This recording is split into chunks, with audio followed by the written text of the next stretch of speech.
The Gospel according to Matthew, chapter 26, verses 36 through 50. Then Jesus went with his disciples to a place called Gethsemane, and he said to them, "Sit here while I go over there and pray." He took Peter and the two sons of Zebedee, James and John, along with him, and he began to be sorrowful and deeply troubled. Then he said to them, "My soul is overwhelmed with sorrow to the point of death. Stay here and keep watch with me." Going a little further, he fell with his face to the ground and he prayed, "My Father, if it is possible, may this cup be taken from me. Yet not as I will, but let your will be done." Then he returned to his disciples and found them sleeping. "Couldn't you keep watch with me even for 1 hour?" he said. "Watch and pray so that you will not fall into temptation. The spirit is willing, but the flesh is weak." He went away a second time and prayed, "My Father, if it is not possible for this cup to be taken away unless I drink it, may your will be done." And when he came back, he again found them sleeping because their eyes were heavy. So he left them and went away at once, one more time, and prayed the third time, saying the same thing. And then he returned to the disciples and said to them, "Are you still sleeping and resting? Look, the hour has come, and the Son of Man is delivered into the hands of sinners. Rise, let us go. Here comes my betrayer." And while he was still speaking, Judas, one of the 12, arrived. With him was a large crowd armed with swords and clubs, sent from the chief priests and the elders of the people. Now the betrayer had arranged a signal with them. "The one I kiss is the man. Arrest him." Going at once to Jesus, Judas said, "Greetings, Rabbi," and kissed him. Jesus replied, "Do what you came for, friend." Then the men stepped forward, seized Jesus, and arrested him. May God add blessing to this, the reading, hearing, and understanding of his word. Amen. When I betrayed Jesus, I still tried to keep up my facade. I faked a smile. I greeted him warmly, even with a kiss. Of course, that kiss was no greeting. It was a kiss of death.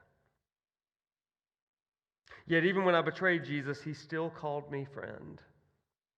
Was it genuine? Surely not. Not if he knew what was about to happen to him. The soldiers grabbed Jesus. They beat him as they took him away.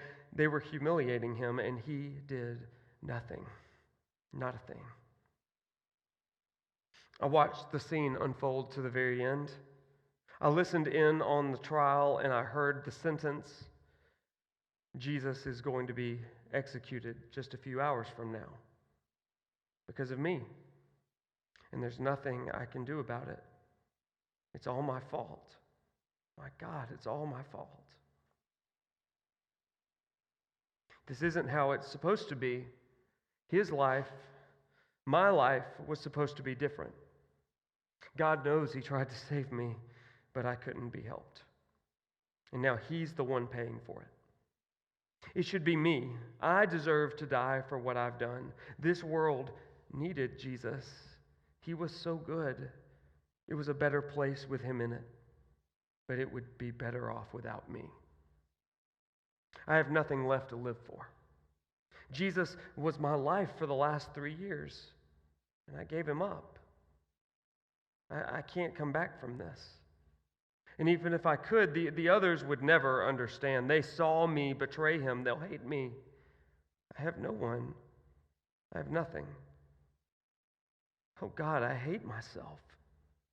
I can't believe what I've done. I was so stupid.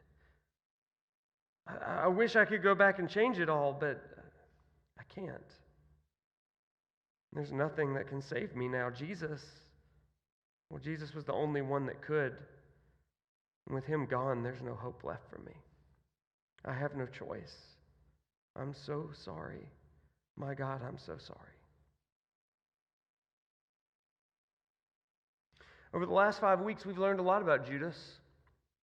And today we come to the most infamous moment of his life, the betrayal itself. Again, Judas, I don't believe he ever set out to betray Jesus. I believe that he started following Jesus because he truly believed that Jesus was the Messiah. He just had a different understanding of what it meant to be a Messiah. The thing is, even though he never set out to betray Jesus, Judas allowed little allowances to temptation to snowball until they became something out of his control. There's no way of knowing what Judas was actually thinking. But he may have betrayed Jesus out of anger or frustration, maybe even resentment. Maybe he was trying to force Jesus' hand, giving Jesus an opportunity to defend himself violently against his attackers. But whatever the reason, Judas was convinced that the best course of action was to hand Jesus over to the chief priests. And the way it all unfolds is just 4 verses. It says that Judas, one of the 12, arrived. With him was a large crowd armed with swords and clubs, sent from the chief priests and the elders of the people. The betrayer had arranged a signal with them. Judas had said, "The one that I kiss is the man, so arrest him." And then as he and the crowd, the violent crowd, arrived, he went straight up to Jesus, kissed him on the cheek, and said, "Greetings, Rabbi." And then Jesus responded, "Do what you came for, friend." What an ironic thing to say. Jesus, who knows the heart of all people, who knows the heart of Judas, says, "Do what you came to do, friend." Even to the end, Jesus does not fight against Judas, but he still says to him, "Friend." It says a lot about Jesus. From there, things continued, and it says that the disciples all kind of fell away, but they all, at the same time, though they were hiding, they continued to watch and see and wait to see what would happen to Jesus, the one that they had followed. And I imagine that Judas would have done the same thing. So we continue in Matthew chapter 26, verse 57 through 68. I want to read this to you. As you can see, we're having technical difficulties tonight, so we're going to have to go kind of, first century church without electronics, though I'm holding an iPad in my hand. That's fine. But nonetheless, I want you to hear this as though you are there, as though you were in the garden, as though you had just left the upper room, gone to the garden with Jesus, and he's been arrested, and you are hiding in the shadows, watching Jesus be carried through the streets into court. I want you to imagine that you're Judas or Peter or John or any of the other disciples that are following Jesus, trying to figure out what's happening. So I'm reading from Matthew 26, if you want to follow along, verse 58 and following, 57 to 68. Here's what it says. Those who had arrested Jesus took him to Caiaphas the high priest, where the teachers of the law and the elders had assembled. But Peter followed him at a distance, right up to the courtyard of the high priest. He entered and sat down with the guards to see what would happen. The chief priests and the whole Sanhedrin were looking for false evidence against Jesus so that they could put him to death, but they could not find any, though many false witnesses came forward. Finally, 2 came forward and they declared, "Well, this guy said, 'I am able to destroy the temple of God and rebuild it in 3 days.'" Then the high priest stood up and said to Jesus, "Are you not going to answer? What is this testimony that these men are bringing against you?" But Jesus remained silent. The high priest said to him, "I charge you under oath by the living God, tell us if you are the Messiah, the Son of God. Are you the king you claim to be?"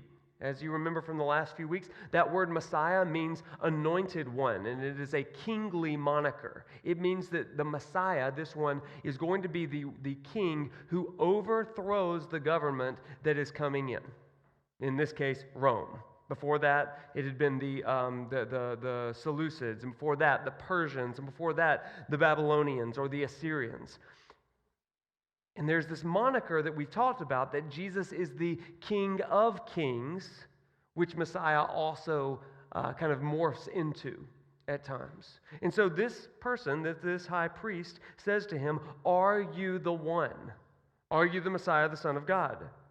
And Jesus said, "You have said so." But I say to you, from now on you will see the Son of Man sitting at the right hand of the Mighty One and coming on the clouds of heaven." And at this, the high priest tore his clothing and said, "He has spoken blasphemy. Why do we need any more witnesses? Look now, you've heard the blasphemy. What do you think?" "He's worthy of death," they answered. Then they spit in his face, struck him with their fists, and others slapped him and said, "Prophesy to us, Messiah, who hit you?" You can see that at this point, things are escalating. It's not that he's just going to be flogged, but they are insistent on his death. Peter and Judas and John and the other disciples, from their desertion and their hiding, are hearing about this. Peter, John, and maybe even Judas are peeking in the windows from the courtyard, listening and watching and waiting. So what happens? Well, here we get a story of two disciples, a tale of two disciples.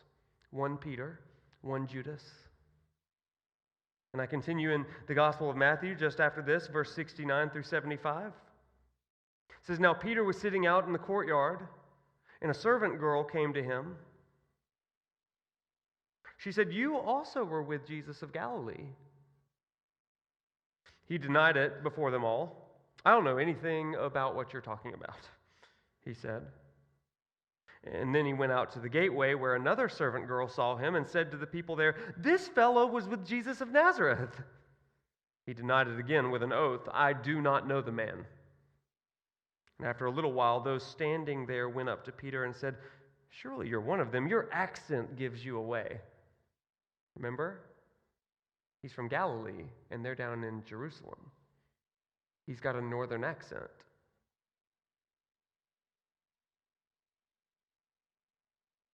At this, he began to call down curses, and he swore to them, 'I do not know the man.' And immediately a rooster crowed, and then Peter remembered what Jesus had spoken to him. 'Before the rooster crows, you will disown me 3 times.' And he went outside, and he wept bitterly." Now, if you're anything like me, when you were younger, or when you went to church when you were younger, if you went to church when you were younger, this story is often used as a parallel for all of us, saying, you know what, we've all denied Jesus. We've all denied Jesus, right?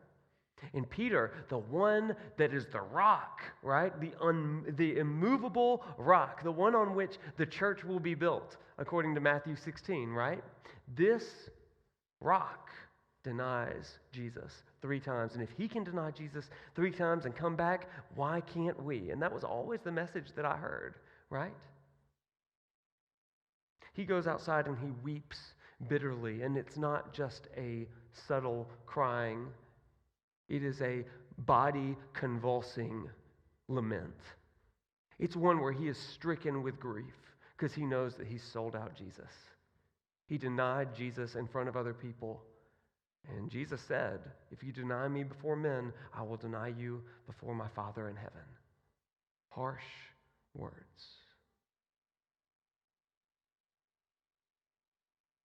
That's how Peter responded, by giving up Jesus and leaving him and disassociating from Jesus, even using curse words to curse his very faith and relationship with Jesus to distance him even further. If my accent gives me away, how about these words? Surely a follower of Jesus wouldn't use these words, right? Just a few hours later in Matthew 27, early in the morning, all the chief priests and the elders of the people made their plans to have Jesus executed. So they bound him and they led him away and handed him over to Pilate, the governor, Pontius Pilate. Verse 3, when Judas, who had betrayed him, in case you forgot, when Judas, who had betrayed him, saw that Jesus was condemned, he was seized with remorse. Do you hear that word? Seized with remorse. This isn't, oh, he felt a little guilty. He was captured in chains with remorse. Have you ever felt so guilty that you felt like you couldn't live another day? Have you ever felt so ashamed of the things that you have done, or so embarrassed or so broken by a decision that you had made that you felt as though you were in chains because of it? It says that sorrow, remorse seized Judas. And what did he do? He did what so many of us don't do. He acted on that remorse. He was seized with remorse, and he returned the 30 pieces of silver to the chief priests and the elders. Can you imagine that walk? He's got the bag of coins in his hand, and he walks across Jerusalem. He goes straight to the chief priests first thing in the morning as soon as they open shop, right? He walks in, he has the bag of coins, and he throws it in front of them. He returns it to them. And listen to what he says. He says, I have sinned, for I have betrayed innocent blood. Now, I don't know about you, but that sounds pretty daggum close to a confession. Saying, I messed up, I screwed up, I wish I had never done it. I have betrayed innocent blood. Here's the money, here's what you gave me. Undo this, make this right. And they replied, what is that to us? That's your responsibility.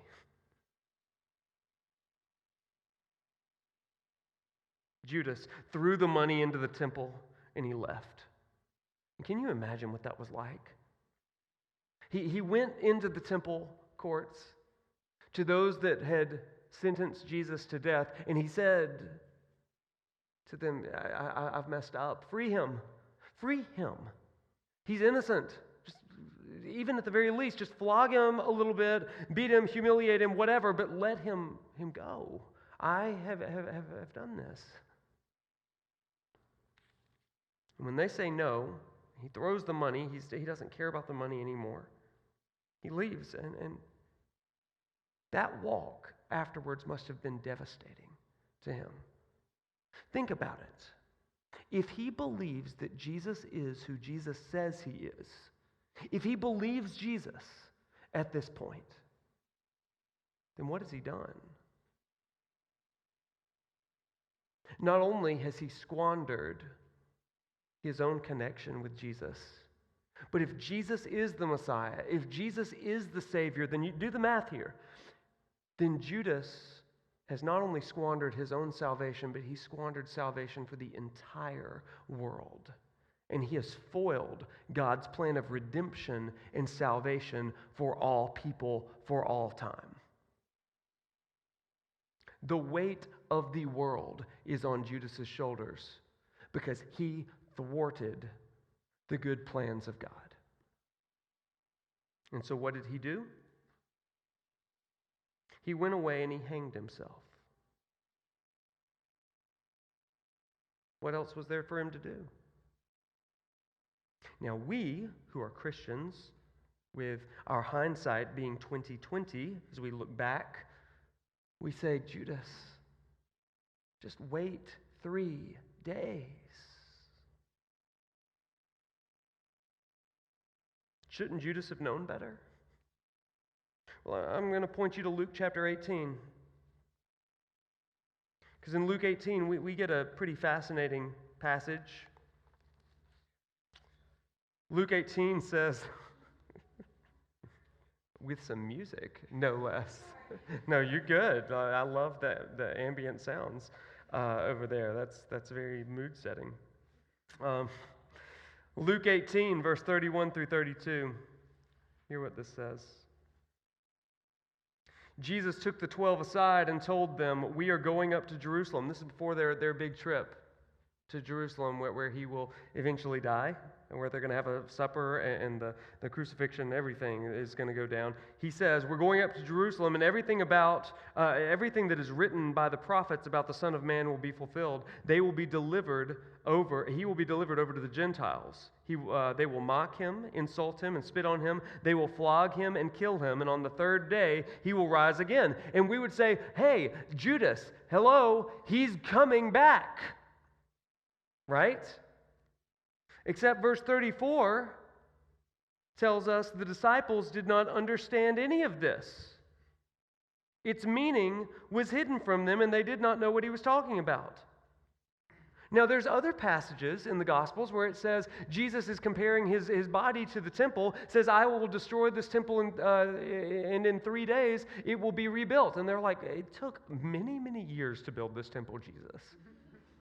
And he's like, you don't understand. And they're like, apparently not. You don't understand construction. I mean, I get that you're a carpenter, but And the Gospels actually tell us that they didn't understand what he meant until when? Until he returned, until he rose from the dead.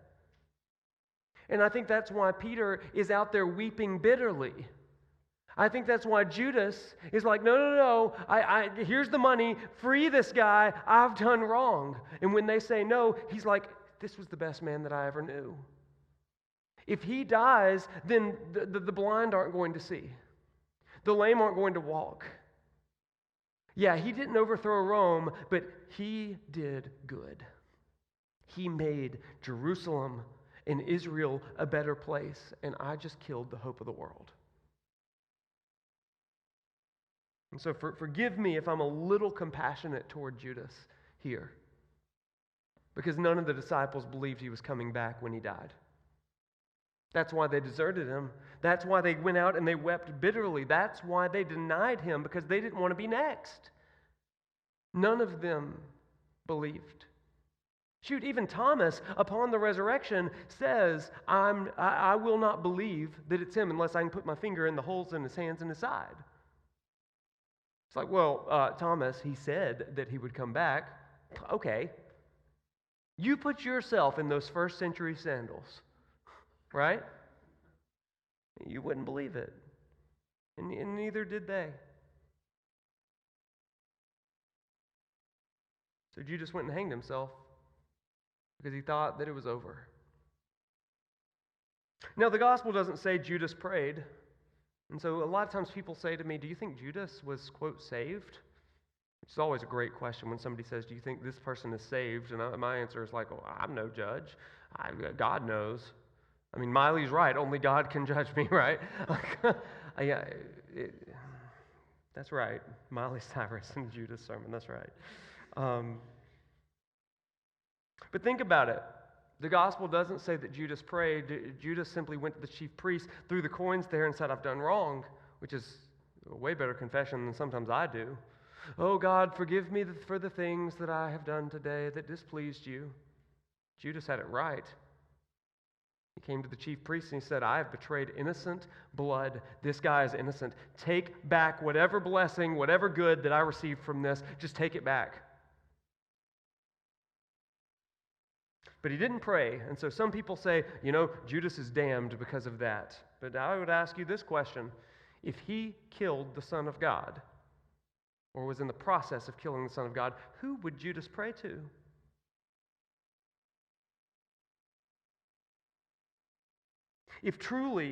If he truly did claim that Jesus was the Son of God, like all the other disciples in the boat after Jesus walked on the water, because it says that all the disciples declared to him, you are truly the Son of God. We believe, right?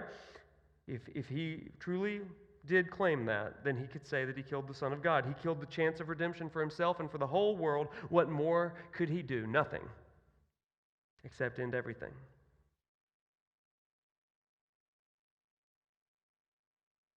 Now, I would be remiss if I didn't speak at some level about suicide tonight. Because the truth is that many people don't have to feel like they have betrayed the Son of God or squandered salvation for all eternity in order to feel like there is no hope, that the worst thing they're going through is the final thing.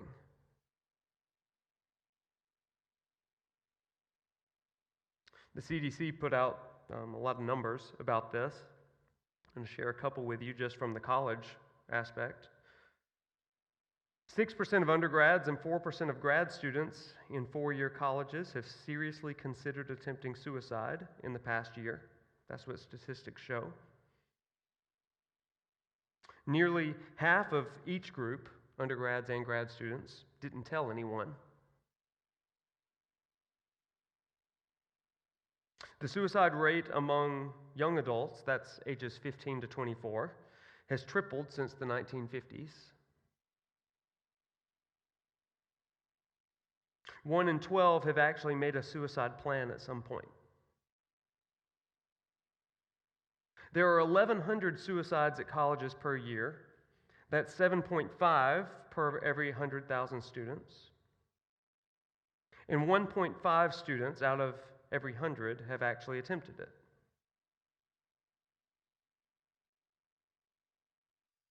One staggering statistic that hit me hard was 12 people aged 15 to 24 will commit suicide today. 12 people. That's one about every 2 hours. So just a little longer than we spend here in this 90-minute worship time.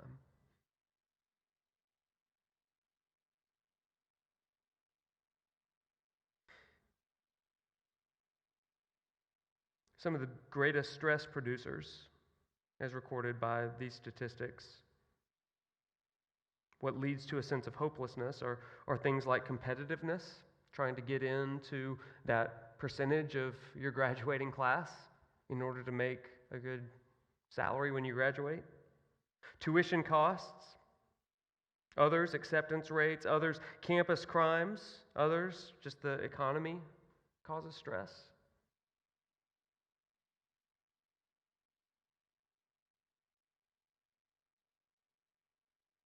But the thing that I think really hits me the most is that these aren't just statistics, but every semester here on this campus, we have a memorial service for students.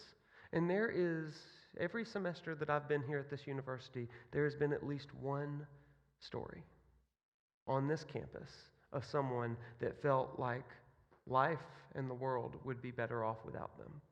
And I sit in these memorial services, and I listen to the families and the friends and the fraternity and sorority brothers and sisters share stories about this lost loved one. And every one of them just said, I wish that somehow I could have let them know that I was here for them. And it breaks my heart every time.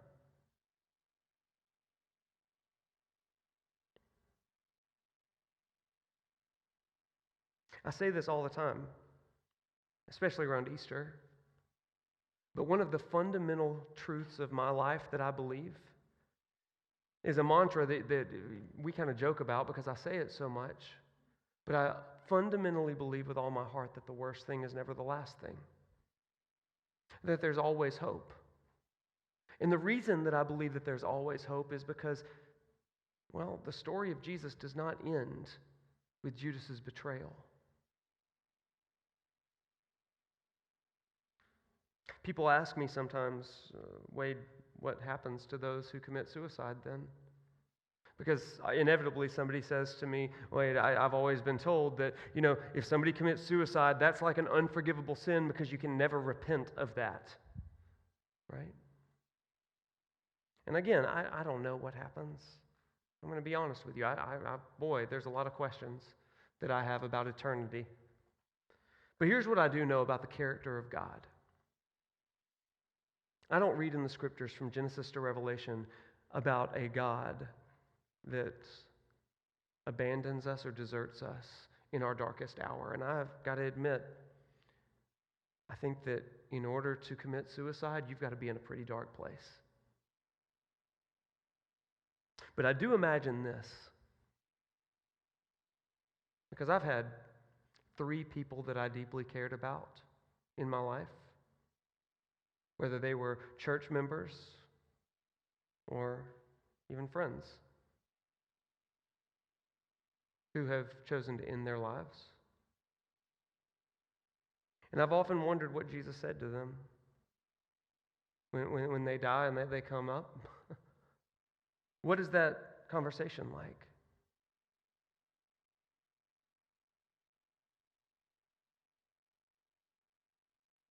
Sometimes I imagine that conversation goes something like this, like, oh, I love you so much.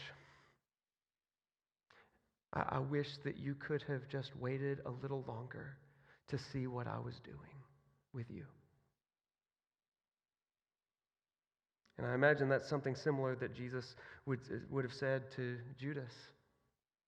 If only you had waited 3 days, I would have told you this. I love you. I forgive you. You don't know. You didn't know what you were doing. Could Judas have been saved? I think so. Judas had free will. Why do I know that? Let's go to the Bible. John chapter 21.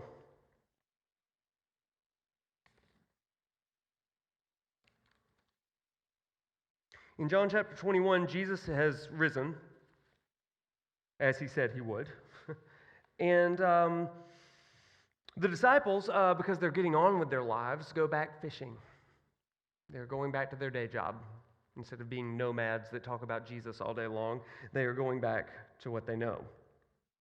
And while they're fishing, Jesus appears on the shore, and he taunts them. Friends, haven't you caught any fish? And they said, no. And he said, well, why don't you throw your net on the right side of the boat, and you'll find some. And when they did, they were unable to haul the net in because of the large number of fish. I'm in verse 7 now. Then the disciple whom Jesus loved, John, said to Peter, it's the Lord, because John gets it first. As soon as Simon Peter heard him, he said, it is the Lord. And he wrapped his outer garment around him, for he had taken it off. Do that math. And jumped into the water. The other disciples followed in the boat, towing the net full of fish, for they were not far from shore, about 100 yards. Peter swims 100 yards, which is impressive. When they landed, they saw a fire of burning coals there with fish on it and some bread. Jesus said to them, bring some of the fish you've just caught. We're going to have brunch, all right? Easter brunch, y'all. It's biblical. So Simon Peter climbed back into the boat, dragged the net ashore. It was full of large fish, 153. But even with so many, the net was not torn. Jesus said, come have breakfast. None of the disciples dared ask him, who are you? They knew it was the Lord. And Jesus came, took the bread, gave it to them, and he did the same with the fish. This was the third time Jesus appeared to the disciples after he was raised from the dead, which you'd think they'd get the point at this point, but it took 3 times. Now, when they had finished eating, now this is what's so important here. Jesus said to Simon Peter, now what was the last time that Jesus and Peter really saw each other? Right? It was the denial. In fact, in one of the Gospels, it says that when Peter denied him for the 3rd time, Jesus met eyes with Peter. You can imagine the guilt at that point. So Jesus said to Simon Peter, Simon, son of John, do you love me more than these? Yes, Lord, you know that I love you. And Jesus said, feed my lambs. Again, Jesus said, Simon, son of John, do you love me? He answered, yes, Lord, you know that I love you. Jesus said, take care of my sheep. The 3rd time he said to him, Simon, son of John, do you love me? And Peter was hurt because Jesus asked him the 3rd time, do you love me? He said, Lord, you know all things. You know that I love you. And Jesus said, feed my sheep. And then he goes on and tells him about the life that he'll live and the kind of death that he would eventually die. Now, why is this important? It's important because Peter denied Jesus 3 times. And Jesus reinstates Peter 3 times by saying to him, you will feed my sheep. You will lead my sheep. You will take care of the church when I am gone. For every time that Peter denied Jesus, Jesus reinstated him. Now, you know that if you've been around church for any amount of time. You've heard that and you're like, okay, great, love that story. Let me ask you this question. What would Judas's Easter brunch have looked like with Jesus? What would that conversation have been like? Do you believe that Jesus would have held a grudge against Judas? Because your answer to that question says a lot about what you believe Jesus to be.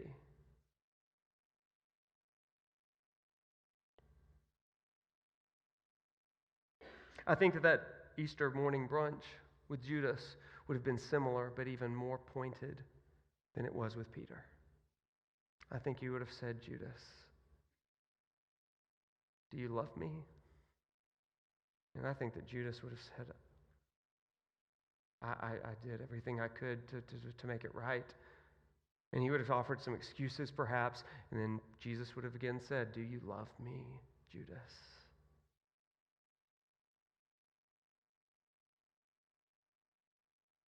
I think about all the people who feel like they've screwed up beyond belief. I don't know what Jesus and Judas would have been like in their conversation. But last week I told you a story about my Judas. I told you about my dad, right? I told you about how in 2008, The conversation that we had on the phone left with this. I said to him, essentially, I wish that you would kill yourself. He had kind of mocked me a bit, saying, if you're so much like Jesus, why aren't you acting like Jesus to me right now? And I said, Jesus had a Judas, and at least Judas went and killed himself. Why don't you go and do the same? And I hung up with him, and I didn't speak to him for 3 years. But here's the thing that I've learned about God. God is not one to allow our grudges and resentments to lie undealt with. So as I blocked his number from my phone and I just went about my life, what I found was that my dad kept cropping up. For example, my best friend Ben, he married his wife Molly, meaning that he no longer was my roommate. They moved into a condo, and so one day I was over visiting them, just hanging out with them, and after dinner, I stepped outside to go to my car real quick. And as soon as I got out of that condo and began to walk down the stairs, I was met with a familiar voice. It said, "Hey, Wade." And I looked up, and it was my father walking up the stairs with his then girlfriend. And I just trembled, and I said, "What are you doing here?" He said, "I live here." And I watched him and his girlfriend climb the stairs and go directly into the condo unit next to my friend Ben and Molly. So I went back to Ben and Molly and I said, "You have to move. That's all there is to this." Molly had a freak out. She cried a lot because she had endured some of this family drama with us. I was furious. Another 1.5 years passed. I was very good at evading him. Ben and Molly eventually did move. And I could get on with my life until June 1st, 2010. I was baptized and became a Christian June 1st, 1997. That's a whole other story. But every year on June 1st, I always go to some body of water, a river, a lake, something, and I remember my baptism. Okay? I read over all of the vows that we take at baptism and all of the promises. I read the baptism narratives of Jesus and some of the baptismal liturgies. I go through the whole thing and I take some water and I just remember my baptism. And it's a beautiful moment that really settles my heart every year. It rejuvenates me for the upcoming year. On this particular day, I had walked to a river and I had done the whole deal. But as I was praying that morning by the banks of the river, I felt a restlessness in my spirit because one of the things that the scriptures and the liturgies had said was that I will seek to live at peace with God and other people. I will seek to live into reconciliation. And it tore my heart because the thing that I kept thinking about was my dad. And I was so mad. You ever been mad because God laid something on your heart? I was mad. And so I did what any good Christian would do. I said, "God, fine. I just need some things. I need him to contact me." Not going to happen. I blocked his number. Number 2, I need him to open up the conversation by saying, "Wade, I know everything that I've done. And I'm sorry for all the pain and the hurt that I've caused you, your brother, and your mom. I'm so sorry. I need that." And knowing that it was never going to happen, I said, "In the name of the Father, Son, and the Holy Spirit, I remember my baptism. Amen." So I get up from there and I begin walking home. Okay, it's about a 10, 15-minute walk. And as I'm walking, my phone rings. I pull my phone out of my pocket and I look at it. And it is a number that I don't recognize. But I know who it is. It's my dad. So I click it. He leaves a voicemail. "Hey, Wade, this is Dad. Call me back." No. Later on that day, I'm just mad. I'm like, God, why would he call? Of all days, why today? And he called back, and I see it's the same number, and God's been doing work on my heart all day. So I look at it, and I reject the call, put it in my pocket. And that night I go to church. I'm a youth pastor. I'm about to preach a sermon on my baptismal birthday, right? About 15 minutes before this thing starts, I get that freaking number again, a third time. I pull the phone out of my pocket, see it, and I go into a side room and I answer it. I'm not even cordial, okay? Like, I know it's my dad, and I'm just like, I answer, I say, what do you want? I kid you not. He said, Wade, I'm calling to tell you I recognize everything that I did that hurt you and your brother and your mom, and I'm just so sorry. Can we have lunch? And I said, I am about to preach, but yeah, we can grab lunch tomorrow. We had lunch the next day. I was guarded, of course, but he continued that same remorse and that same, I've screwed up, I just want to be back in your life. And I said, okay, let's try it. My dad's been a part of my family's life ever since. He had similar conversations with my brother and with my mom, to the point that we spend holidays together, Christmas, Thanksgiving, birthdays. I just wonder,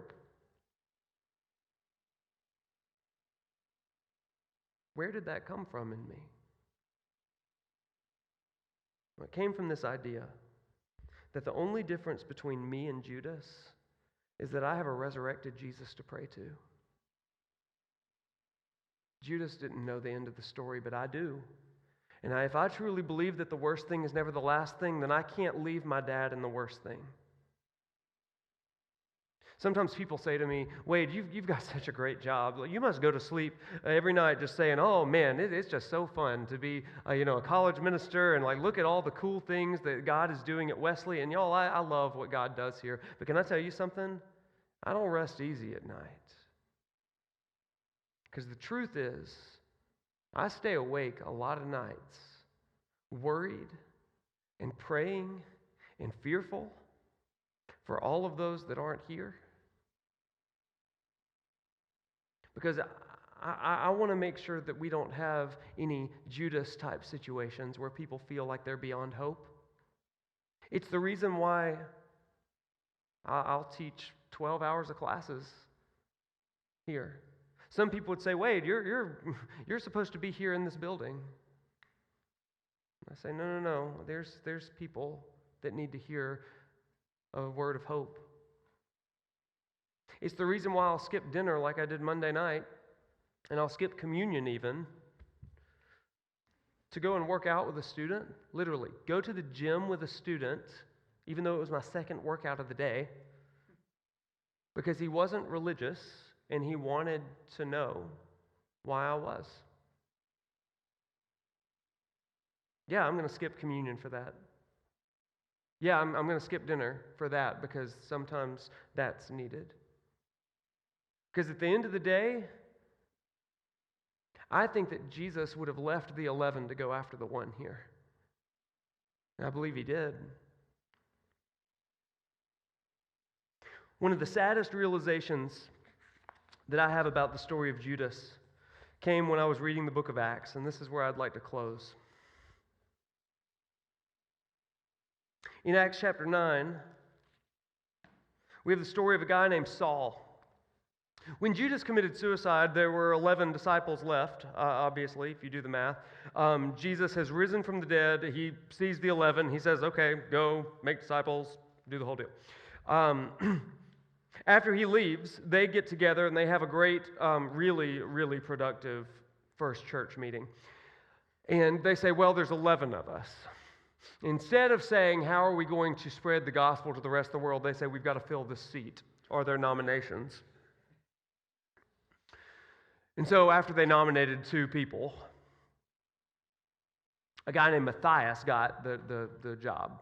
And they basically cast dice for it. And they said, okay, Matthias, you're in. What did Matthias do? According to the New Testament, nothing. He did plant a church over on Skyland called St. Matthias. Love that group. Fascinated why they chose Matthias. Love it. You don't really hear about Matthias. So they made a hasty decision to throw somebody into the 12th spot. And then in chapter 9, Jesus chooses who he wanted in that 12th spot. It says, meanwhile, Saul, a leader of the Jewish people, was breathing out murderous threats against the Lord's disciples. Now, in the chapter before, he killed one of the prominent deacons, a guy named Stephen, killed him, stoned him, approved of his death. So this is a bad dude, right? And Saul, who's also named Paul, he has two names. Saul is his Jewish name. Paul is his Greek name. You're like, why does he have two names? Because he comes from a blended family. One's Jewish, one's Greek. Some people like to say that he became Paul after he met Jesus. No, that's not true. He is what's known as a cosmopolitan, having two identities. I think that's really cool. So Saul is breathing out murderous threats against the Lord's disciples. He goes to the high priest and asked him for letters to the synagogues in Damascus so that if he found any there who belonged to the way, which is the people that followed Jesus, cool church name, whether men or women, he might take them as prisoners to Jerusalem. And as he neared Damascus on his journey, listen to this, suddenly a light from heaven flashed around him. He fell to the ground and heard a voice say to him, Saul, Saul, why do you persecute me? Oh, don't you love that? Jesus says, why are you persecuting me? And Saul's like, I wasn't persecuting you. I'm persecuting all these other people, making a farce of religion everywhere. But I love that. Jesus is like, no, you're persecuting me. Now, if you don't know the story of Paul, Paul is eventually going to be a light to all the Gentiles. He is going to bring the gospel to the ends of the earth. But why did Jesus choose him? Why? Because he's killing him. Because he's persecuting Jesus. And there's something about that redemption story that needs to be told. That you can not just deny Jesus, but you can crucify Jesus. And Jesus is going to use you to do some amazing things. And not only that, Paul ain't from around here. Just like Judas wasn't from around here. Jesus goes and finds an outsider who has murderous tendencies and says, I'm going to use you to bring the gospel. What if that was Judas's story? What if that was the way that Easter brunch would have gone? There's no way of knowing, of course, but here's what I do know. We've all messed up in our lives, every one of us. And the only difference between you and me and Judas is that we have a resurrected Jesus to pray to. The worst thing isn't the last thing. It's never the last thing. Not in light of the resurrection of Jesus. So tonight, as we close out this series, I think this is the final lesson. It's the idea that life is not too hopeless. Your situation is not too dark for the light of the world to come into.